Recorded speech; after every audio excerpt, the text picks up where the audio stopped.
Hello everyone, welcome back to another video, and today we'll be looking at episode 8 of Gravity Falls. We're getting there. I mean, we're almost like a quarter into the series. So yeah, let's get started. Let's get right into it. When Gravity Falls Holiday Pioneer Day comes around, Grunkle Stan, Dipper, and Mabel drive through town looking at many various outdated activities and ceremonies.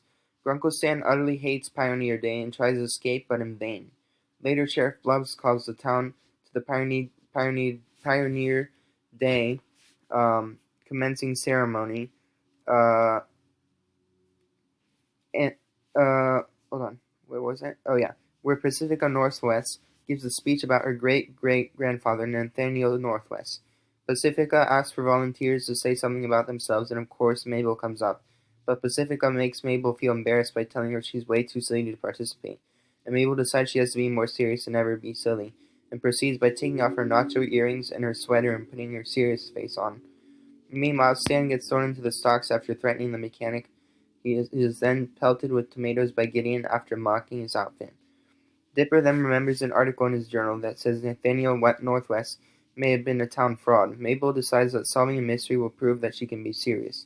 Enclosed in the journal is a map with the triangle symbol. Behind the statue of Nathaniel Northwest, Sheriff Blubbs and Deputy Durland are eavesdropping on Dipper and Mabel. They immediately inform a dispatcher of uh of what was I saying? Of hold on, I lost my place. Oh yeah, of Dipper and Mabel's seemingly suspicious scheme. Dipper and Mabel head to the library to look up the symbols on the map. Dipper finds a symbol that means fire and is the same shape as the picture on the documents. Dipper thinks they should burn the document until Mabel makes a hat out of the paper and she thinks this was silly, but it actually shows him a map to the Gravity Falls Museum of History. Sheriff Blubbs and Deputy Thurland enter the museum and tell the library clerk that they are looking for the twins. Dipper and Mabel overhear this and realize they are being followed. They make their escape to the History Museum. At the museum, Dipper dramatically says that they're going to have to break in. Dipper and Mabel head to the museum where a lady says, "Here are your free Pioneer Day, day passes and balloons bloom pink." Dipper then dramatically says as the camera zooms in on his face, "We're in." There's an abstract painting shaped in a triangle, and when Mabel turns upside down, it reveals a pointing angel, and she comments that she saw that statue in the Gravity Falls Cemetery, which they hurry to. Meanwhile, Stan still struggles to get out of the stocks. Pacifica then offers to get him out if he says that the Northwest are the best family in Gravity Falls. Stan then writes her a note with his mouth saying that says, "You stink," prompting Pacifica to gesture to the other townsfolk into throwing more tomatoes at him. Once at cemetery, Mabel sees a statue and she pretends that the statue is picking her nose. She accidentally bends the statue's finger while laughing, opening a secret passageway. Mabel and Dipper enter it, and Dipper says to watch for booby traps, and then Mabel laughs at his words. They go down the hallway when Mabel steps on a tile, which triggers tranquilizer darts. They dodge the darts and go down the hallway, revealing many top secret documents. Example: Abraham Lincoln's hat was covering up a hand on his head. Ben Franklin was secretly was a woman. They come across a document called the Northwest Cover-Up, and it is revealed that the true founder of Gravity Falls was Quentin Tremblay. Sheriff Blubbs and Deputy Durland reveal that they have been following the twins thanks to Mabel's trail of candy wrappers and had been tasked with finding Tremblay, playing a film for Mabel and Dipper, showing the truth about Gravity Falls. Sheriff Blubbs then says he must ship them off to Washington, D.C., revealing that Quentin Tremblay had encased himself in peanut brittle cube in a peanut butter in a peanut in a peanut brittle cube in the hopes it would keep him alive. Now that they have found Tremblay and all the other top secret objects, they are obligated to bring all the items to Washington.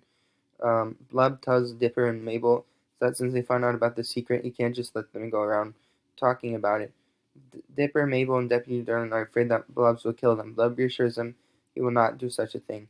He's going to escort the twins to Washington, D.C. to lock them up in a government facility and tells them that they are never coming back to Gravity Falls or home. Sheriff Blubbs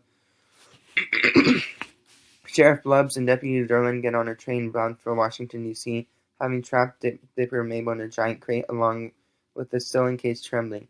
Mabel, in sadness, thinking that she caused this, breaks off a chunk of peanut brittle and eats it, freeing Trembling, who miraculously survived as a result of the peanut brittle's life-sustaining properties, as stated by Mabel. They escape but are caught by Blubs and Derlin. They climb to the roof where Trembling recalls that he never signed a resignation and that he ate a salamander and jumped out the window instead. Tremblay then orders the cops to stop and take a vacation, which they gladly agree to. When Dipper, Mabel, and Tremblay head back to town, Tremblay decides to make Mabel a congressman and gives her a hat.